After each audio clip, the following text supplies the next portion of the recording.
Class 11th में chemistry में जो पहला चैप्टर है some basic concept of chemistry, जो पूरी केमिस्ट्री के लिए बहुत ज़रूरी है, चाहे फिजिकल हो, चाहे ऑर्गेनिक हो, चाहे इनऑर्गेनिक हो। तो आज का जो हमारा डिस्कशन होगा some basic concept of chemistry में laws of chemical combination. Hello बच्चों, मैं राजकमल वर्मा अपने चैनल नॉलेज पॉइंट में आपका बहुत बहुत स्वागत करता हूं।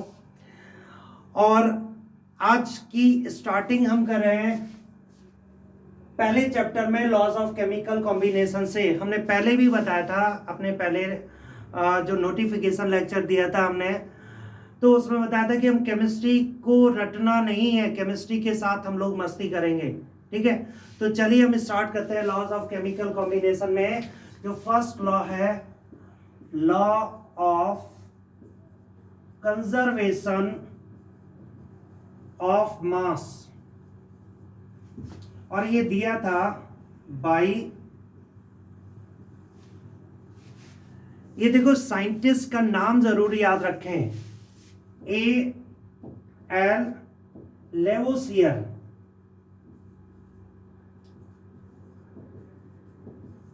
लेवोसियर इन 1789 में, ईयर याद ना रहे तो चलेगा लेकिन नाम जरूर याद रखिएगा साइंटिस्ट का।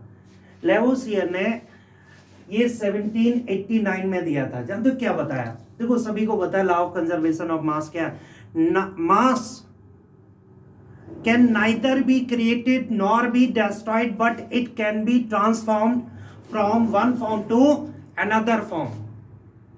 ये law of conservation of mass है, मतलब मास को ना तो डेवलप कर सकते हैं और ना ही डिस्ट्रॉय कर सकते, बस एक फॉर्म से दूसरे फॉर्म में ये कन्वर्ट हो सकता है, ये कन्वर्ट हो सकता है। तो जानते हो, जैसे एक बहुत सिंपल सा एग्जांपल लेता हूं।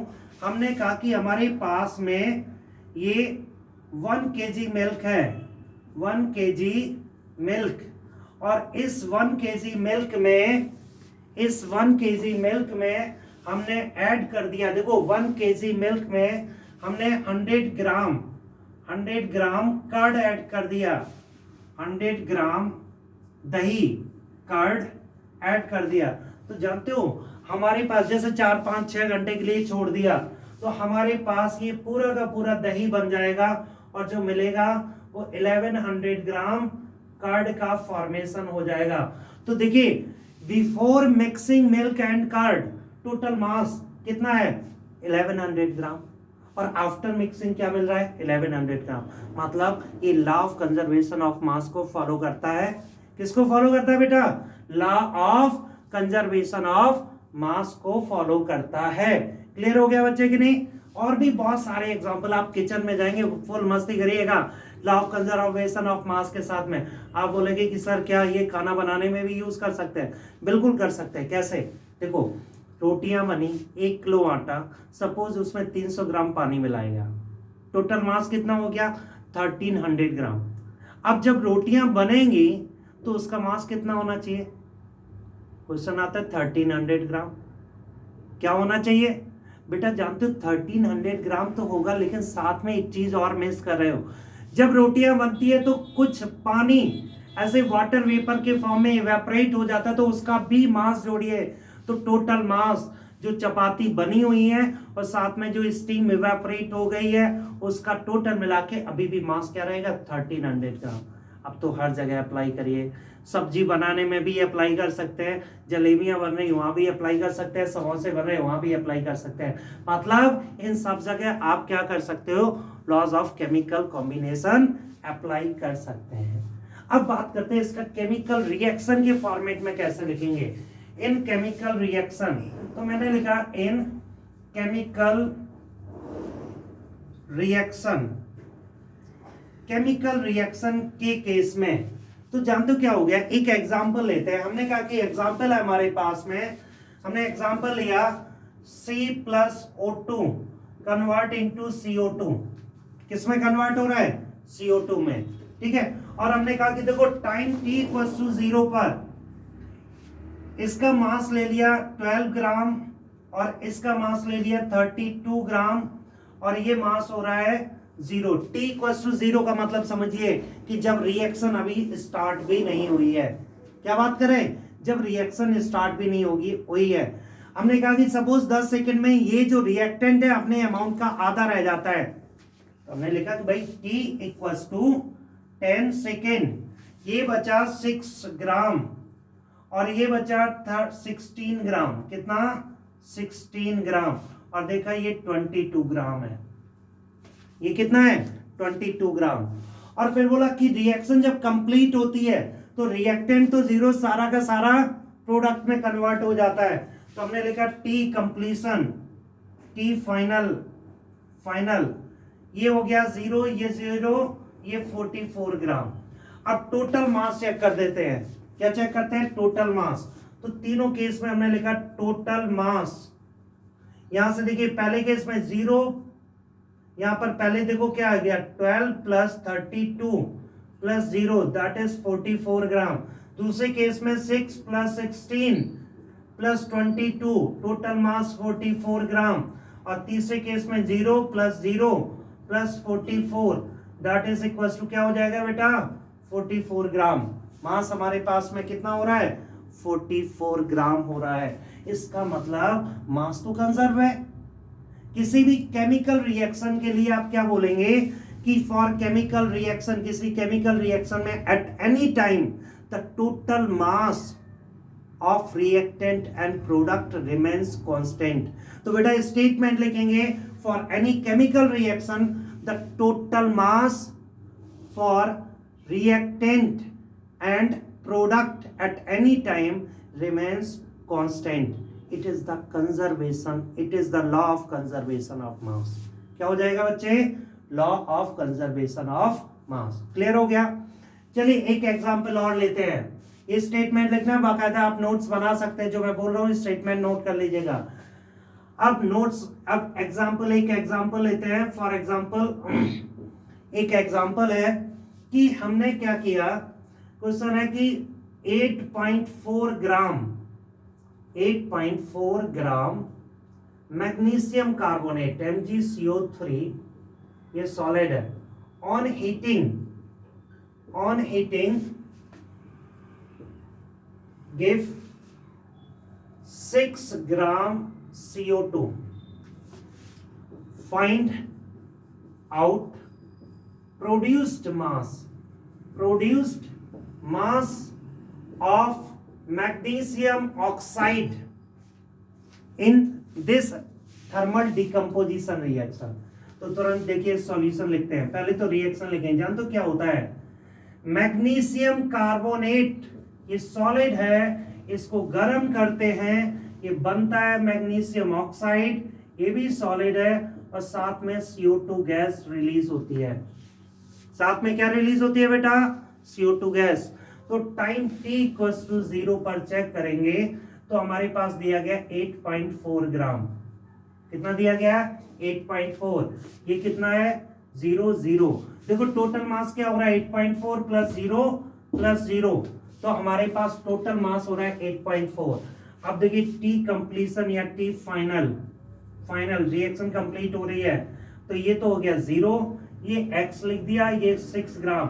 तो according law of conservation of mass क्या होगा टोटल मास क्या हो जाएगा, टोटल मास देखिए कितना हो जाएगा, it is 0 plus x plus 6 equals to 8.4। Total mass कितना रहेगा 8.4, तो x will be 8.4 minus 6 that is 2.4 gram. और यही 2.4 क्या है मैग्नीशियम ऑक्साइड। क्लियर हो गया। तो किसको फॉलो करके ये क्वेश्चन हमने सॉल्व किया, ये फॉलो किया law of conservation of mass. Clear हो गया बच्चे। इस तरह से इस टाइप के क्वेश्चन सॉल्व करेंगे। ठीक है, टोटल मास जो है वो कितना होना चाहिए 8.4 होना चाहिए, 8.4 प्लस 0 इस तरह से बताया। ठीक है, अब हम बात करते हैं, देखिए एक और लॉ आज हम डिस्कस करेंगे, टोटल 2 लॉ डिस्कस करेंगे। पहला तो हो गया लॉ ऑफ केमिकल कॉम्बिनेशन में, that is law of conservation of मास, और दूसरा करेंगे लॉ ऑफ कांस्टेंट और डेफिनिट प्रोपोर्शन। ठीक है, तो चलिए हम लिखते हैं लॉ ऑफ, हेडिंग लिखेंगे बच्चे सभी लोग, लॉ ऑफ कांस्टेंट और डेफिनिट प्रोपोर्शन।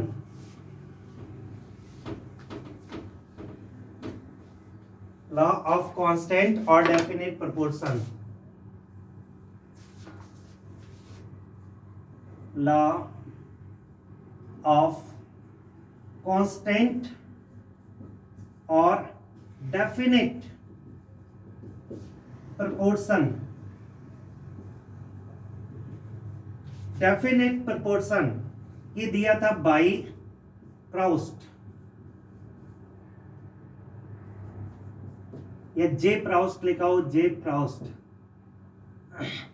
प्राउस्ट इन 1799 में दिया था। जानते हो इन्होंने क्या बताया? इन्होंने बताया कि भाई कोई भी कंपाउंड किसी भी मेथड से ऑब्टेन किया जाए, उसका जो कंपोजिशन है वो हमेशा कांस्टेंट रहेगा। जो कंपोजिशन है, मास बाई मास कंपोजिशन है या जो मास रेशियो है, वो हमेशा क्या रहेगा? एलिमेंट का कांस्टेंट रहेगा।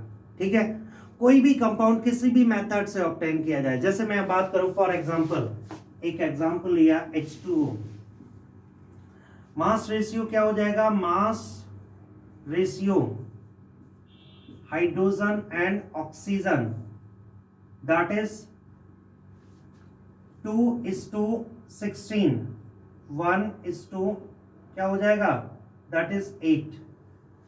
ये फिक्स है बेटा, पानी कहीं से भी ले आओ, चाहे टेप वाटर हो, चाहे रेन वाटर हो, चाहे रिवर वाटर हो, कोई सा भी पानी लो, गटर से ले आओ पानी, लेकिन प्योर पानी होना चाहिए। जो कंपोजिशन रहेगा, जो मास रेशियो रहेगा, वो क्या रहेगा? दैट इज हाइड्रोजन और ऑक्सीजन का 1:8, मतलब 2 हाइड्रोजन एटम होंगे और 1 ऑक्सीजन एटम होगा। क्लियर हुआ बच्चे? ठीक है, एक और एग्जांपल ले लेते हैं इसी में। जैसे हमने लिया CO2, क्या ले लिया? CO2, carbon and oxygen. देखो क्या हो जाएगा? मास रेशियो अगर हम बात करें 12:32, 2 ऑक्सीजन, तो ये क्या हो जाएगा? 3:, क्या हो जाएगा? 8। ये क्या हो जाएगा बेटा? 3:8 हो जाएगा। क्लियर हो गया बच्चे? तो ये जो मास रेशियो है वो क्या रहेगा? 3:8 रहेगा। ठीक है बेटा, और ये फिक्स है। कार्बन डाइऑक्साइड कहीं से भी ले आओ, कपड़ा जलाओ, पेट्रोल जलाओ, डीजल जलाओ, कोयला जलाओ, डेड बॉडी जलाओ, किसी को भी जलाओ, तो जो रेशियो रहेगा ये फिक्स है, 3:8 ही रहेगा। क्लियर हो गया बच्चे? इस तरह से हम बता सकते हैं कंपोजिशन। तो देखिए इसका स्टेटमेंट क्या बनता है। स्टेटमेंट लिखेंगे कि any compound that is obtained by any method, any compound that is obtained by any method always have constant mass ratio of their constituent element or constant composition of their constituent element। Clear हो गया? फिर से सुन लीजिएगा। any compound that is obtained by any method, any compound that is obtained by any method always have constant mass ratio of their constituent element or constant composition of their constituent element। Clear हो गया? This is law of chemical combination में क्या है? This is law of constant और definite proportion.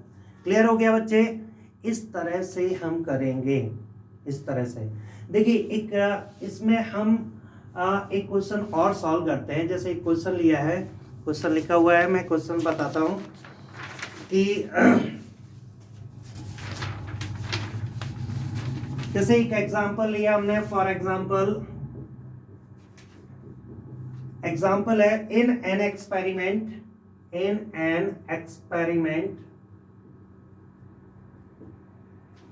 2.4 gram of iron oxide, 2.4 gram of iron oxide on reduction give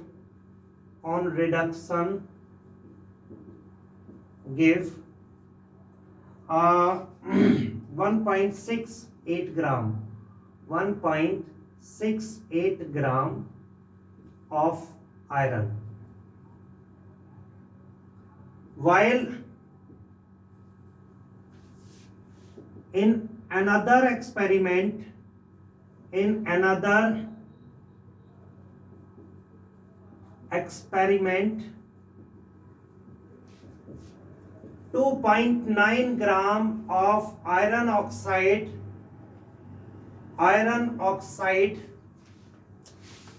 gave 2.03 gram of iron. 2.03 gram of iron, so that it follow law of constant proportion. Prove करिए कि ये follow करता है law of constant proportion. देखिए कैसे prove करेंगे. चलिए solution देखते हैं. हमने पहले ही भी कहा था कि कंपोजिशन आयरन ऑक्साइड किसी भी मेथड से ऑब्टेन किया जाए या कहीं से भी रिडक्शन किया जाए, जो आयरन और ऑक्सीजन का कंपोजिशन है बेटा क्या रहेगा, कांस्टेंट ही रहेगा. तो हमने ऐसे लिख दिया इन एक्सपेरिमेंट फर्स्ट. कौन सा एक्सपेरिमेंट लिया, फर्स्ट लिया. हमने लिखा आयरन ऑक्साइड कैसे टूट रहा है, क्या क्या दे रहा है, आयरन, और यहां से क्या निकल रहा होगा, ऑक्सीजन. अब देखिए आयरन ऑक्साइड अगर हम कहें टाइम t इक्वल्स टू 0 पर इसका मास है 1 पॉइंट, इसका मास है दैट इज 1 पॉइंट नहीं क्या दिया गया 2.4 और जब ये डिकम्पोज होता है क्या है t फाइनल, t हमने फाइनल किया फाइनल, तो ये तो 0 हो गया और ये बन गया 1.68 ग्राम. तो अब बेटा टोटल मास क्या है, टोटल मास है 2.4 प्लस 0 दैट इज 2.4. मतलब मास तो कंजर्व है, तो इसका मतलब मास ऑफ ऑक्सीजन क्या होना चाहिए बेटा, दैट इज 2.4 माइनस 1.68. तो ये जो मास निकल के आएगा बेटा दैट इज, देखो हम क्या कर रहे हैं, दैट इज ये 2.4 दिया गया 40, तो ये आएगा 0.72 ग्राम. कितना आ जाएगा 0.72 ग्राम. क्लियर हो गया कि नहीं. अब फिर से देखिए इसमें आयरन और ऑक्सीजन का मास रेशियो क्या होगा, आयरन या ऑक्सीजन आयरन लिख दो, ऑक्सीजन और आयरन. ठीक है, मास रेशियो क्या होगा, ऑक्सीजन है 0.72, आयरन कितना है 1.68. ठीक है, रेशियो चेक करते हैं, जो स्मॉल वैल्यू है उससे डिवाइड कर दीजिए 0.72. तो जानते हो ये जो वैल्यू आ रही है दैट इज 1:2.33. ये जो रेशियो आ रहा है वो रेशियो कितना आ रहा है 1:2.33. ठीक है, चलिए दूसरे एक्सपेरिमेंट से अगर ये रेशियो मैच कर जाता है, इसका मतलब दूसरे एक्सपेरिमेंट से अगर ये रेशियो मैच कर जाता है, इसका मतलब ये किसको फॉलो करेगा, लॉ ऑफ कांस्टेंट और डेफिनेट प्रोपोर्शन को फॉलो करेगा. तो चलिए हम क्या करते हैं कि दूसरे एक्सपेरिमेंट को भी देख लेते हैं. दूसरे एक्सपेरिमेंट में दिया गया है एक्सपेरिमेंट सेकंड. क्या दिया गया है, आयरन ऑक्साइड. हमने लिखा आयरन ऑक्साइड, आयरन और ऑक्सीजन, आयरन और क्या हो जाएगा बेटा, ऑक्सीजन. तो देखियो आयरन ऑक्साइड में हमारे पास में दिया गया, देखिए क्वेश्चन में जो वैल्यू दी गई है 2.9 ग्राम, 2.9 ग्राम t इक्वल्स टू 0 पर 0 और t फाइनल 0 हो गया और ये आ रहा है 2.03 ग्राम. और देखा ऑक्सीजन जो आएगा 2.9 minus according law of conservation of mass that is 2.03 और ये फाइनल जो वैल्यू होगा दैट विल बी 0.87. चलिए मास रेशियो चेक कर लेते हैं. Mass ratio that is oxygen and iron, ठीक है, ऑक्सीजन आयरन, ऑक्सीजन हमारा 0.87 और आयरन है 2.03। आप एक काम करिए, स्मॉल वैल्यू डिवाइड करिए, दैट इज 0.87, 0.87 और चेक करेंगे ये आएगा 1:2.33। अरे बेटा ये जो कंपोजिशन आ रहा है वो इसमें भी 1:2.33 आ रहा है और इसमें भी 1:2.33 आ रहा है, तो नीचे लिखेंगे hence it prove that it follow, किसे फॉलो करता है, लॉ ऑफ कांस्टेंट प्रोपोर्शन और लॉ ऑफ डेफिनिट प्रोपोर्शन, किसे, लॉ ऑफ कांस्टेंट प्रोपोर्शन और law of definite proportion. Clear हो गया बच्चे, इस तरह से करना है। अब एक पॉइंट आता है, क्या कोई लिमिटेशन है, कोई लिमिटेशन है, तो बिल्कुल लिमिटेशन है। देखो जो फर्स्ट लॉ पढ़ाया था उसमें भी लिमिटेशन है, क्या है कि जो लॉ ऑफ कंजर्वेशन मास है वो न्यूक्लियर रिएक्शन में एप्लीकेबल नहीं होता। ये पॉइंट लिख लीजिएगा law of conservation of mass के लिए कि इट इज नॉट, लिमिटेशन में it is not applicable for nuclear reaction because the mass, few mass is converted in form of energy as per equation E equals to mc square. Einstein का equation होता है ना E equals to mc square, उसके according ये mass convert होता है। ठीक है बच्चे, अब इसका भी लिमिटेशन है, चलो इसका भी लिमिटेशन देख लेते हैं। इसमें क्या होता है, it is not applicable for the cases of isotope. जैसे ये आइसोटोप की डिस्कवरी हुई तो ये एप्लीकेबल नहीं हो पाया। लिमिटेशन क्या, it is not applicable for isotopes.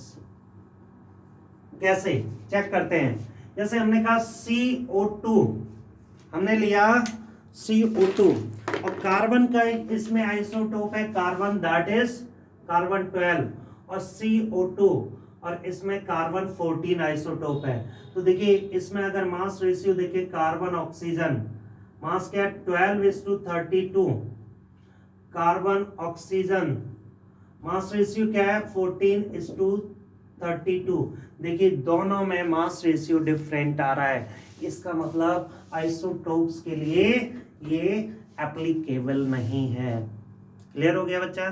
तो आज की क्लास में हमें ये दो लॉ डिस्कस करने थे, तो दो लॉ डिस्कस किए हमने और हमने कहा था एक क्वेश्चन भी आपसे पूछेंगे, तो क्वेश्चन आप ना नोट करेंगे, क्वेश्चन नोट करेंगे और उसका आंसर बताएंगे। आप आंसर कमेंट में लिख के भेजेंगे और साथ में मोबाइल नंबर और नाम भी लिख के भेजेंगे, ताकि हमने बोला था कि जो भी आंसर सबसे पहले और सबसे सही और सबसे पहले आंसर देगा उसको 50 रुपीज का कैश प्राइज मिलेगा। ओके, तो क्वेश्चन है बेटा, नोट करिएगा। क्वेश्चन है what mass of sodium chloride, question note करेंगे, what mass of sodium chloride would be decomposed by 9.8 gram of, would be decomposed by 9.8 gram of sulfuric acid। Formula होता है H2SO4, sulphuric acid, full stop. if 12 gram of sodium bisulfate, formula है NaHSO4, if 12 gram of sodium bisulfate, formula है NaHSO4 bisulfate and 2.75 gram of HCl hydrogen chloride, 2.75 gram of hydrogen chloride were produced in the reaction, were produced in the reaction, full stop। assuming, bracket में लिख लो, assuming that law of conservation of mass is true, assuming that law of conservation of mass is true। Okay बच्चे, फटाफट question solve करके दिखाइए और answer भेजिएगा, हम check करेंगे, ठीक है, और आपको रिवार्ड भी देंगे। ओके बच्चे, तो हमारे चैनल को सब्सक्राइब जरूर करिए ताकि आपको क्लास का नोटिफिकेशन मिल सके और अपने दोस्तों को शेयर करिए, लाइक करिए, ठीक है बेटा, ये क्लासेस हमारे ऐप नॉलेज पॉइंट पर भी अवेलेबल है। नॉलेज पॉइंट पर हमारा जो ऐप है नॉलेज पॉइंट, उसका हमने ऑलरेडी लिंक दे दिया डिस्क्रिप्शन बॉक्स में, तो आप लोग ऐप डाउनलोड करिए और उसमें क्लासेस रिकॉर्डेड रहते हैं, वो आपको मिलेंगे। ठीक है बच्चे, ऑल द बेस्ट। चलिए फिर से मिलते हैं नेक्स्ट लेक्चर में, इसी चैप्टर के नेक्स्ट लेक्चर में। Okay, best of luck, thank you everyone.